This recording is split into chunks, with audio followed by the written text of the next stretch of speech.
Anthony Géros, bonsoir. Avant de revenir sur l'actualité de la semaine, un mot sur ce mini-festival des Marquises. On vient de le voir, c'est important cet événement pour peut-être mettre l'accent sur cet archipel qui est si éloigné de Tahiti et qui est pourtant une culture si ancestrale. On vient de le voir. C'est surtout important pour la culture polynésienne, et notamment celle des Marquises. J'ai moi-même eu l'occasion de pouvoir organiser celle de 2012 qui s'est tenue à Hivaoa, et je peux dire que c'est quelque chose de grandiose parce que ça nécessite une mobilisation logistique très importante. Mais en tous les cas, je salue mon ami Barzinas qui a pu accueillir, a pu faire en sorte en fait d'accueillir cette fois-ci sur sa petite île dépourvue d'aéroport. Donc ce grand festival-là qui est un événement qu'il ne faut pas oublier. Alors Anthony Géros, un mot sur ces assises de l'outre-mer. Robert Maker, qui est le premier adjoint à la mairie de Faye, sorti très mécontent de cette réunion. Il a dénoncé, il a rappelé que la Polynésie avait été réinscrite dans la liste des pays à décoloniser et qu'il revenait à l'État d'accompagner le pays dans cette phase de décolonisation. Ça sert à ça pour vous, les assises de l'outre-mer? Ça sert à accompagner la décolonisation? Est-ce qu'il n'est pas d'abord temps d'une première étape, aider États, communes et pays à travailler ensemble pour le bien-être de la population? Ça sert tout d'abord à s'asseoir autour d'une table et puis d'avoir l'opportunité de s'exprimer, ce que n'a pas eu l'adjoint au maire qui représentait M. Temarou lors de cette rencontre.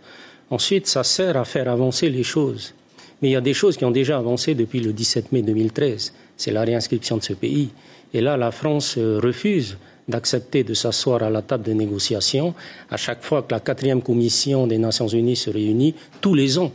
Et donc, l'occasion de cette rencontre autour du thème des assises aurait donné l'opportunité à l'État de pouvoir s'exprimer, pas directement, frontalement, dans une tribune aussi importante que celle de l'ONU, mais au moins chez elle, ici en Polynésie, avec les élus qui portent justement cette réflexion devant l'État. On a parlé également dans cette semaine du budget, on a parlé de certaines mesures des incitations fiscales qui avaient été adoptées.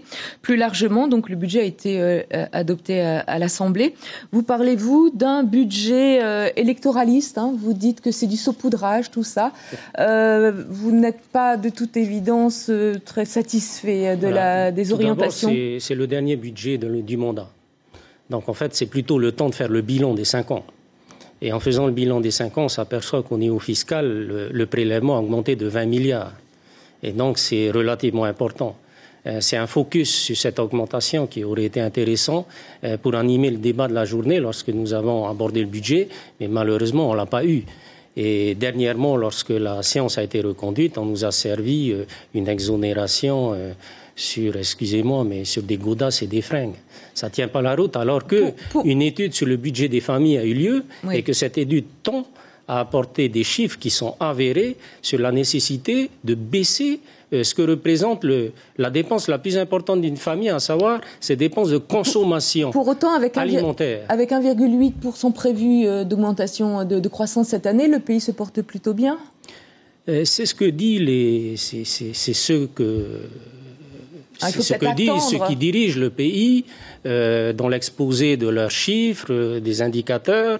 Mais quand on va voir ce qui intéresse la population, à savoir le coût de la vie, à savoir également l'emploi, etc., on voit que les choses ne décollent pas. Et du moins, les choses ne s'orientent pas dans le bon sens. Il y a un troisième dossier dont je voudrais parler avec vous, c'est l'arrivée de 2 autres compagnies, donc United Airlines et French Blue, 2 compagnies qui vont arriver, plus 2, ça va faire 4 compagnies qui vont desservir la Polynésie. Alors ça vous plaît pas du tout, du tout. Absolument pas. Voilà. Vous parlez de même de clochards voyageurs qui vont envahir le pays. Ok, ça c'est l'approche politique du dossier, mais d'abord il y a une prudence qui est importante qu'il faut que le pays observe. Il n'y a que 2 compagnies qui ont survécu en Polynésie. C'est Air France et puis Air Tahiti Nui. Et Air Tahiti Nui, on sait les conditions dans lesquelles on lui a permis de survivre. Aujourd'hui, on est arrivé au taquet de la possibilité de pouvoir aider la compagnie. Si demain la compagnie se trouve en difficulté, on n'aura plus cette possibilité. Donc qu'est-ce qui va se passer? Ils vont devoir prendre des mesures de compression de dépenses. Ces mesures de compression de dépenses vont peut-être aller sur les lignes qui sont déficitaires aujourd'hui et ils vont perdre des slots. Et pour avoir un slot, il faut attendre 10 ans. Donc quand on perd la ligne, on la perd pour 10 ans. Et quand on voit ces compagnies venir ici, j'ai demandé au président du pays, est-ce que vous avez pris une convention d'engagement qui permet au moins de nous garantir 10 ans de présence? Ce n'est pas le cas. On aura l'occasion certainement d'en reparler quand les rotations commenceront.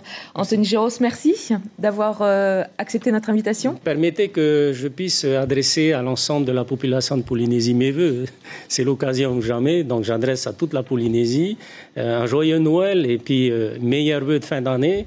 Et on espère que 2018 se présente sous de meilleurs auspices que 2017. Donc amusez-vous bien et Yorana. Merci beaucoup.